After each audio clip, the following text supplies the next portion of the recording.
Hi guys! Welcome to my vlog. At ngayon guys, sasagutin ko na yung mga tanong niyo guys. Kasi marami nagme-message sa akin guys kung paano nga ba ang paraan at ang proseso para makapunta dito sa Australia guys. So ngayon guys, ito na yung perfect time. Actually guys, para makapunta dito sa Australia, kailangan mo talagang dumaan sa butas ng karayom guys. Yes, kailangan talaga guys. Kasi kailangan ito ng patience guys, effort at saka money. Hindi talaga basta-basta easy makapunta dito sa Australia. Kasi kung easy lang talaga sa ating mga Pinoy guys na makapunta dito, di sana lahat tayo guys nandito na sa Australia at wala na tayong mga DH guys sa ibang bansa tulad ng Saudi Arabia. So hindi talaga basta-basta guys. For me guys, sasabihin ko sa inyo yung experience ko guys kung paano ako nakapunta dito sa Australia using my AFAM guys. So yes guys, base muna ito sa experience ko guys. Kasi 2020 guys, is nandun pa ako sa Pinas during pandemic, is nag-apply na kami ng partner visa ni AFAM guys. Which is 309, subclass 309 partner visa guys.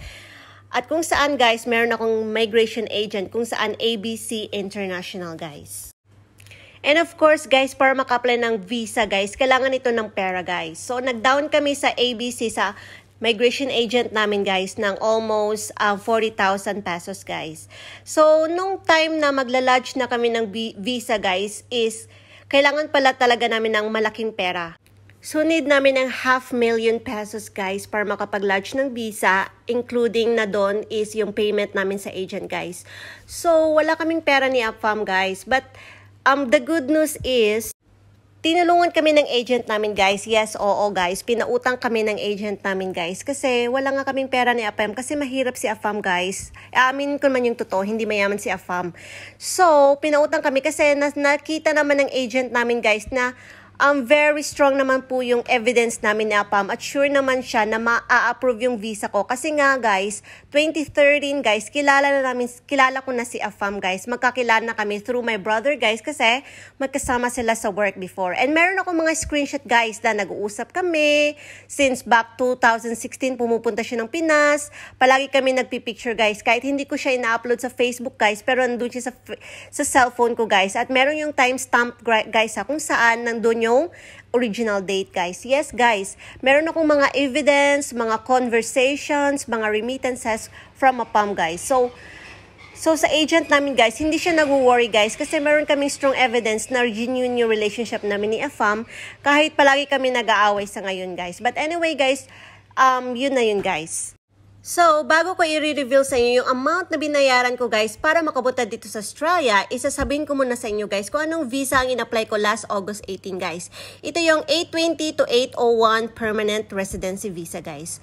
So, nag-apply kami August 18 at na-approve siya November 18 guys. See, double grant ako guys. So, partner visa plus permanent residency guys, double grant for 2 months lang siya guys. Sa may mga AFAM naman dyan sa Pinas guys, pwede kayo mag-apply ng 309 partner visa which is subclass 309 guys. It's same lang naman yung babayaran nyo guys on offshore and onshore guys. So sa may mga AFAM dyan, make sure mag-collect na kayo ng mga evidences na magkasama kayo ni AFAM, yung nag-uusap kayo via video call or Skype, o yung mga remittances ninyo guys. Kailangan i-record niyo lahat guys. Be wise if ever pupunta kayo dito sa Australia kasi yan talaga yung hahanapin ng immigration if matagal na kayong nag-uusap at genuine yung relationship ninyo. So nung pumunta ako ng Australia guys is tourist visa ako which is ang binayaran ko sa agent ko is 700 AUD or Australian dollars or nagkakahalaga ng 25,400. Yes guys, lahat-lahat na yun guys including sa payment sa immigration. And then guys, after the tourist visa, nag-apply ako ng partner visa onshore which is nandito na ako sa Australia kung saan guys yung babayaran nyo guys sa immigration is 293,222 pesos guys. So malaking pera talaga. Wait guys, immigration pa lang yan. Not included the service fee for the migration agent kung saan siya yung magko-contact guys, siya yung magpa-process lahat ng papers mo guys. So yan, immigration pa lang yan. So malaking pera na talaga ang kailangan para makapunta dito sa Australia. So anyway guys, I'm sure ito yung inaabangan ninyo guys. Kung magkano ba talaga ang nagastos ko guys para makapunta dito sa Australia using my partner visa with my AFAM guys. Tapos, na-transfer na siya into permanent residency, guys. So, nabayaran ko lahat-lahat, guys, including my tourist visa and my partner visa, which is subclass 820 to 801 visa, guys, is 11,885 Australian dollars or nagkakahalaga lamang ito ng 431,807 pesos, guys. Yes, guys, 500,000 na yung nagastos ko, guys. Pero, guys, thankful ako sa agent ko kasi pinahiram ako ng pera. And after nagkaroon ako ng rights para maka-work dito sa Australia, is nag-apply agad ako ng work sa Hotel Theodore, guys. At nabayaran ko yung visa ko, guys, which is 500,000, guys. So, hindi talaga basta-basta Hindi talaga basta-basta, guys, yung process, guys, para makapunta dito sa Australia. But I'm not discouraging you, guys. Kasi if you are capable naman at meron naman kayong potential na para pumunta dito, guys, why not, diba?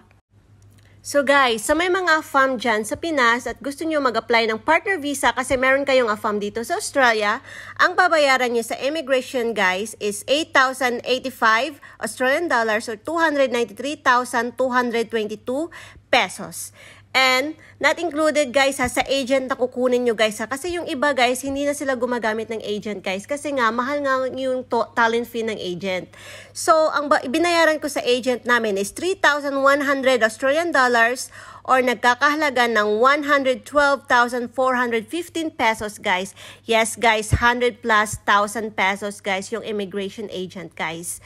Siya yung nagpo-process lahat ng papers, guys. Kasi maganda kasing may agent, guys, ha, for me. Kasi sila niya lahat na, kailangan mo mag-submit ng ganito, ganyan. Kulang ka nito, kailangan mo magpa-stamp sa lawyer, ganyan, guys. So, kung ako myself, guys, hindi ko kaya yan, guys. So, ako, guys, personally, hindi ko talaga kaya na wala akong agent, guys. Kasi medyo slow ako sa ganyang bagay, guys. Pero meron naman akong kakilala, guys, na very knowledgeable naman sila at marami silang na-research about visa. So, alam nila yung process, guys, by themselves. Tapos, guys, huwag kayo mag-alala sa gastos na 500,000, guys. Kasi nababayaran nyo naman yan within 1 year dito na pagtatrabaho sa Australia, guys. So, okay lang yan, guys, mag-uwis buhay. Kasi, to be honest with you, wala talaga kaming kakilala na tutulong sa amin, guys, para magpahiram ng pera, para mag-process ng partner visa, guys. But we are very thankful to our ABC Immigrations agent, guys, kasi pinahiram kami ng pera. Pero I don't know now, guys, kung magta-trust pa ba sila sa iba, guys, kung, yun, guys, yung tulad ng ginawa nila sa amin, guys. So, sa mga nagsasabi sa Pinas, guys, na marami akong pera, guys. So, actually, guys, wala talaga akong pera. Kasi guys, naubos yung pera ko, guys, sa kababayad sa visa namin, guys. And actually, guys, hindi talaga free lahat dito sa Australia. Nagbabayad kami everything, guys, like rent, foods namin, electric bills, tapos yung mga car rego, ganun, registration, guys. So, wala talagang natitira sa amin, guys. Pero, meron namang mga ibang Pinoy dito sa Australia, guys, na swerte sila sa AFAM nila, guys. Kung saan yung AFAM nila is malaki yung sahod, maraming pera, guys. Not all, guys, pero sana all na lang talaga, guys. Kasi si AFAM ko, guys, is hindi siya mayaman at saka, guys, yung sweldo niya, guys, is hindi rin malaki. So, kailangan namin mag-work dalawa para makasurvive, guys, at mabili namin yung mga gusto namin dito sa Australia. Anyway, guys, i-share ko naman sa inyo yung knowledge ko about other visa, guys, not included the partner visa kung saan meron kang AFAM. Meron naman tayong tinatawag na working visa at student visa. So, working visa, guys, isang hirap talaga, guys, kasi kailangan mo maghanap dyan sa Pinas ng agency, guys, na nagpapalabas or nagpa-process ng visa papunta dito sa Australia, guys. Ang hirap for me, guys, kasi hahanap ka ng agent yan sa Pinas, guys. Kung saan, yun, nagpapalipad sila papuntang Australia para sa working visa. At saka, guys, not included that, guys. Kasi meron kasi yung mga assessment, guys. At saka meron siyang IELTS exam kung saan ititest yung English mo, guys. Pero, yun nga sabi ko, guys, kailangan yung dumaan sa butas ng karayom, guys, para makabuta dito sa Australia. Pero, guys, pag nandito ka na, worth it naman, guys. Kasi kung masipag ka lang at saka matyaga ka, guys, is uunlad yung buhay mo dito sa Australia, guys. Yung working visa usually is makikita daw sa Makati City, guys. Meron din yung mga agency dyan kung saan nagpapalipad sa Australia. It involves also money, guys. Kasi ikaw talaga yung magbabayad ng mga fee, guys. Like yung mga assessment ng ganyan, yung IELTS exam, which is 20,000, I guess. 20,000 pesos yung IELTS exam. Meron din ako mga kakilala dito, guys, na nag-work sa farm dito sa cattle station dito sa Australia, guys. Kung saan yung mga Pinoy dito, sinasabihan nila yung mga boss nila, yung mga head, yung mga supervisor nila na i-hire yung mga family nila dito sa Pinas na pumunta dito sa Australia, like mga agriculturist graduate, guys. So, yun, guys, no, nakukuha nila yung mga relatives nila or friends nila using the saying sa kanilang mga boss, guys, na kung pwede is mag-a-apply yung kanilang mga relatives dyan sa Pinas papunta dito sa Australia. But anyway, sildam lang talaga yung na nangyayari, guys. So, kailangan nyo talagang maghanap ng agency, guys, na nagpapalakad papunta dito sa Australia. For students visa naman, guys, I'm sure marami namang agency dyan sa Pinas, guys, na nagpapaalis, guys, or nagpapalakad papunta dito sa Australia, guys. So, I'm sure not only in Manila, guys, but meron din sa Davao, ganun, guys. Pero, guys, involved na naman yung pera, guys. Kasi, guys, sa student visa, ikaw yung magbabayad ng first semester, guys, ng tuition fee dito sa Australia.